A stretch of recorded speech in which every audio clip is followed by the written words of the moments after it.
Yes, there are restrictions on mounting a main lugs-only circuit breaker panel in a horizontal position. According to the National Electrical Code, NEC, specific requirements must be met for horizontal mounting.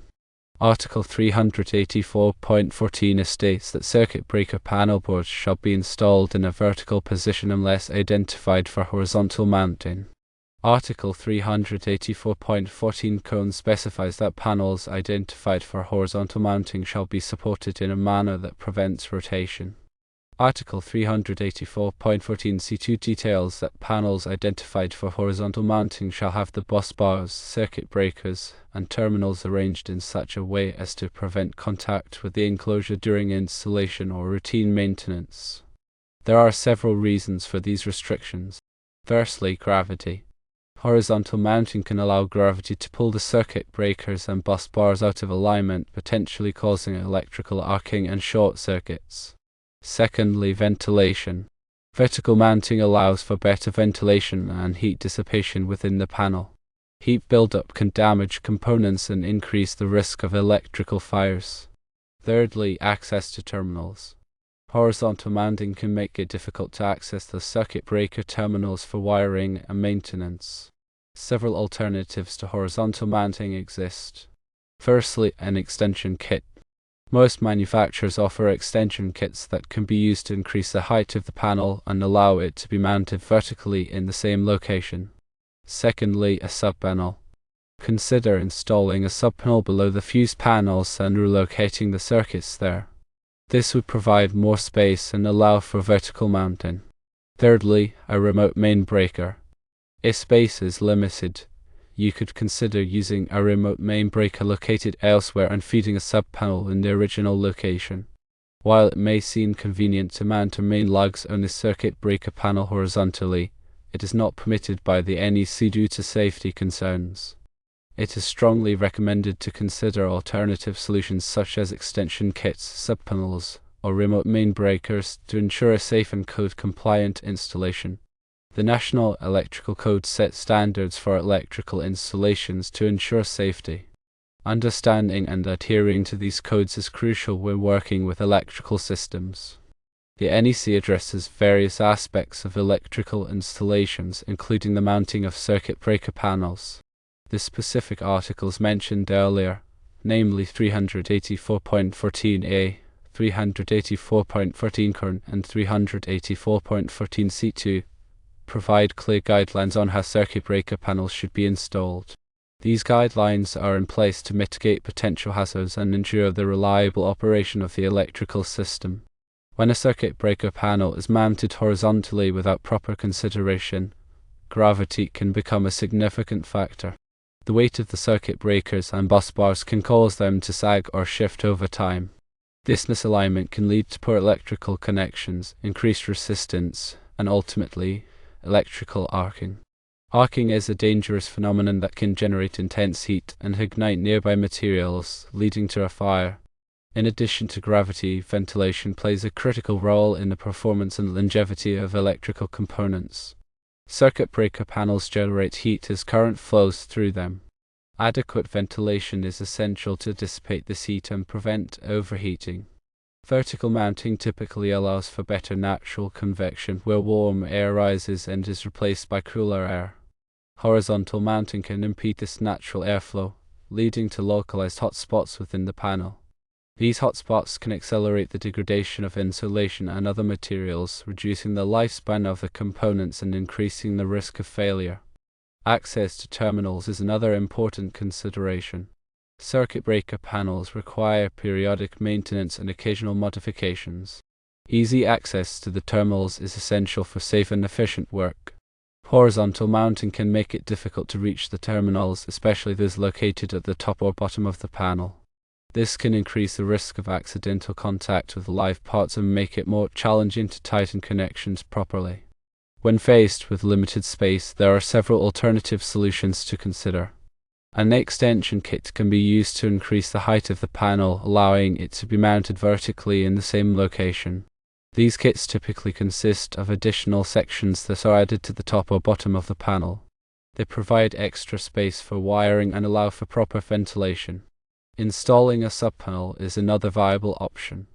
A subpanel is a smaller circuit breaker panel that is fed from the main panel. It can be located closer to the load it serves, reducing the length of the branch circuits.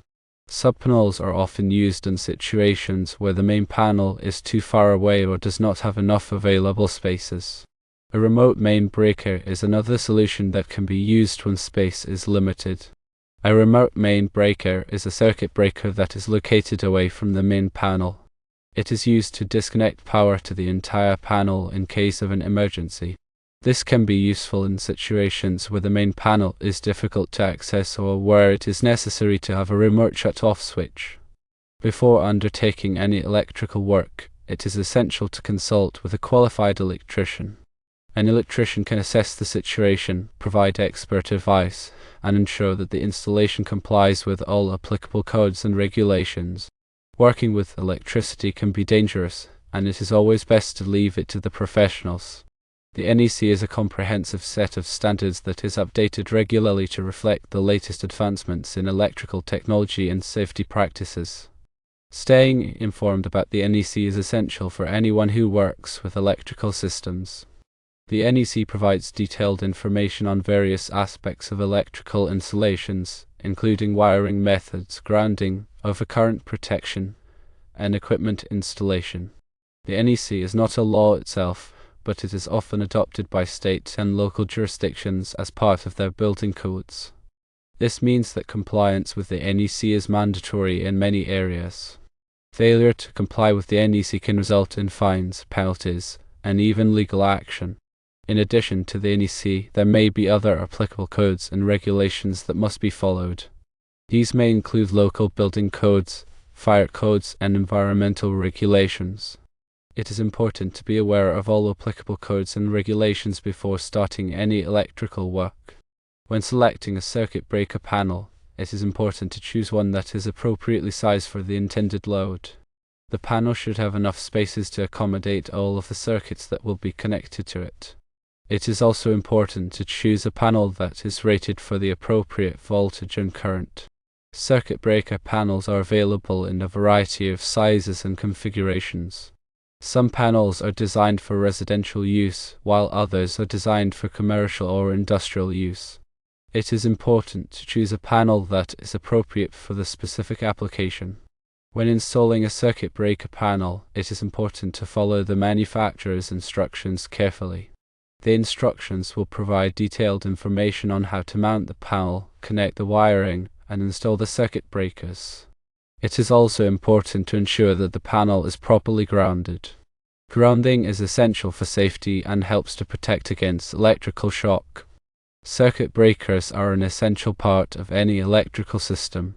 They are designed to protect against overloads and short circuits.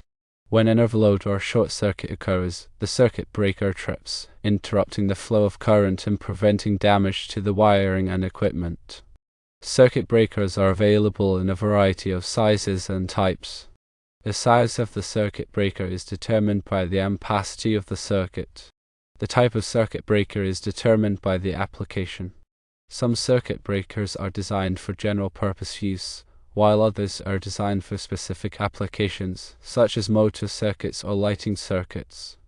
When selecting a circuit breaker, it is important to choose one that is appropriately sized for the intended load. It is also important to choose a circuit breaker that is compatible with the circuit breaker panel. Circuit breakers should be tested periodically to ensure that they are functioning properly. A circuit breaker tester can be used to test the tripping characteristics of the circuit breaker. If a circuit breaker fails to trip when it is supposed to, it should be replaced immediately. Electrical safety is paramount when working with electrical systems. Always disconnect power before working on any electrical equipment. Use insulated tools and wear appropriate personal protective equipment. If you are not comfortable working with electricity, hire a qualified electrician. Electricity is a powerful force that can be dangerous if not handled properly. By following safety precautions and adhering to the NEC, you can protect yourself and others from electrical hazards. Remember to always consult with a qualified electrician before undertaking any electrical work. Their expertise will ensure a safe and code-compliant installation. They can also help you choose the right equipment and materials for your specific needs. In addition to the information provided earlier, there are a few other points to consider when dealing with circuit breaker panels. Firstly, labeling. It is essential to properly label all of the circuit breakers in a panel. This will make it easier to identify the correct circuit breaker when troubleshooting or performing maintenance. The labels should be clear and legible, and they should accurately reflect the function of each circuit breaker. Secondly, maintenance. Circuit breaker panels require periodic maintenance to ensure that they are functioning properly. This maintenance should include inspecting the panel for any signs of damage such as corrosion or loose connections. The circuit breakers should also be tested to ensure that they are tripping properly. Thirdly, upgrades. As your electrical needs change, it may be necessary to upgrade your circuit breaker panel. This may involve adding new circuits or replacing existing circuit breakers with larger ones. When upgrading a circuit breaker panel, it is important to ensure that the panel is still adequately sized for the load. It is also important to ensure that the new circuit breakers are compatible with the panel. In conclusion, horizontal mounting of main lux-only circuit breaker panels is generally restricted by the NEC due to safety concerns related to gravity, ventilation, and access to terminals. Alternative solutions such as extension kits, subpanels, or remote main breakers should be considered to ensure safe and code-compliant installation. Always consult with a qualified electrician before undertaking any electrical work.